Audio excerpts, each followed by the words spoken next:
结束了印尼之旅，今天再次前往马来西亚。从市区直接打车到雅加达机场，打车费50多。雅加达这个机场还是非常高端现代的，一共有3个航站楼，乘坐的亚航机票500多。查了一下离境机票，飞马尼拉的，放完直机了，要离开印尼了，再次回到吉隆坡马来西亚。我这次在印尼停留了22天，本来落地签是可以停留30天，但中间缩短了一些行程。这个是乘坐的亚航飞机，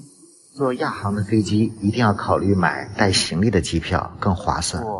也不免费提供餐食，不过在飞机上吃饭不贵。飞行了2个多小时，到达了吉隆坡机场。在机场还是办理落地签手续，落地签的费用大概合人民币300，依然在机场换钱买电话卡。这次打算直接从机场坐大巴去马六甲了，直接买去马六甲的票，20多合40块钱了，30多块钱，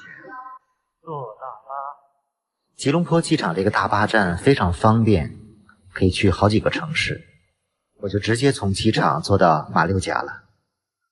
去马六甲的大巴基本半小时就有一趟。下了大巴来到预定的酒店，没想到这里还满房了，给我临时换了一间，小旅馆一样。真是够可怜。是老城，中国人开的。第二天一早又换回到了这个红酒店。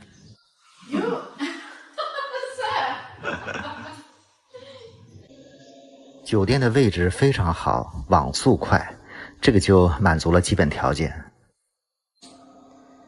房间虽然小，网速很快。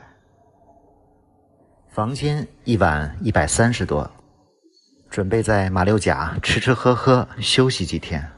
Hello， 大家好，我现在呢从印尼又回到了马来西亚，我现在马六甲。那么按照惯例呢，我再把在印尼的20多天整个花费做一个简单的汇总，给一些网友做一个参考。我是从马来西亚飞到的巴厘岛，然后开始的印尼之旅，一共22天。主要其实就是在巴厘岛做了一次深度游，然后在爪哇岛上的几个大城市简单做了一些城市漫游。那消费是这样的我在印尼一共是住了22晚的这个住宿，那么整个的住宿我都是通过网上来预定的，一共花费了4190，22天这个住宿是4190。其实我还是比较节俭的在印尼的时候有意的控制了一下住宿的费用，每一天平均是190基本都是比较快捷简单干净一点的这种小宾馆但是能满足就是日常的需要就可以了。另外在印尼呢有几次飞机包括巴厘岛到泗水日惹到雅加达，包括从雅加达飞回到吉隆坡3趟，这3个飞机呢是花了1007块钱，就是1000块钱，这个也是在网上订的那么从吉隆坡飞到巴厘岛，那个就算之前这个马来西亚的消费了。另外呢就是取款因为很多在当地都是现金消费的，那么取款的话就是直接从机器上取款，取了3次一次是913，第一次没有手续费，第二次是913，这有16块钱手续费，第3次取了470就是折合到这个人民币这个是取了3次款。另外呢，就是用美元的现金换了几次钱，在街头，一共是换了$250，这个是美金等于换了1750，加上3次取款，一共是4062啊。但是最后呢，离开的时候呢，还剩了一点现金，然后换回了，把这点现金换回来的钱。所以整个的现金支出啊，包括其实就是吃饭呐、零花钱呀、等等这些东西啊，交通啊、打车包车，这个现金的支出一共是3660啊，加上机票的1000和住宿的4000多，一共是8600。22天啊，一共消费是8600，平均到每天是400出头啊，这个还是属于在东南亚消费比较低的国家，一个相对比较节俭的一个旅行费用啊。当然穷游可能也谈不上了，毕竟都是住的这种标间了啊，还没有住这个青旅。另外交通的话呢，因为实际上印尼的交通啊，公共交通我自己觉得，尤其是城市的不是特别方便，那么又拥堵嘛，所以我一个人的话，基本都是打的这个摩的啊，或者包的摩的，相对来说其实还是比较节俭的啊。如果说是坐出租车的话，一个是会贵一点，出租打车会贵一点，大概能够比摩托车要贵1.5到2倍。那最主要是堵车。印尼的整个交通来说，这个支出还是消费不高哈。一个是它这个火车比较便宜，另外就是打车都不贵啊。其实就是即使打出租车也不贵了啊。如果人多的话，打出租车并不贵，包车也是啊，很多地方都是包车一天200-300就可以，包括巴厘岛也是。所以在印尼整个消费其实还真的不是很高啊。当然，如果说你要到印尼，尤其是巴厘岛这地方就度假来住好酒店，可能就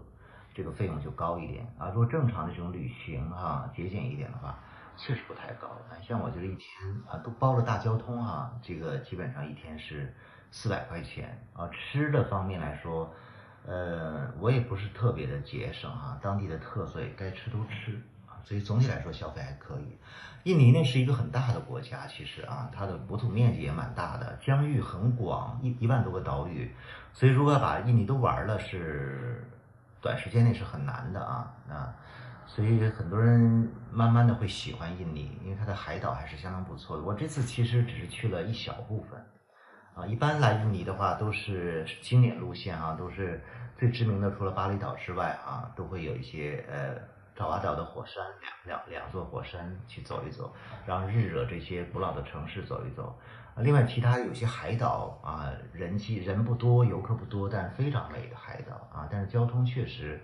不是特别方便就是包括龙目岛是吧？很多人去都自己包车呀，或者租一辆摩托车，慢慢的环岛玩，可以慢慢玩。所以印尼如果真正玩真的这个几个月的时间得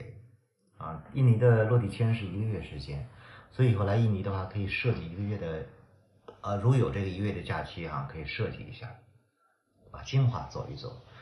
另外印尼岛与岛之间的机票也不贵其实可以多设计一些远一点的路线总之来说，我觉得印尼的旅行还是有收获也拍了一些不错的视频，尤其是巴厘岛周边的一些小岛，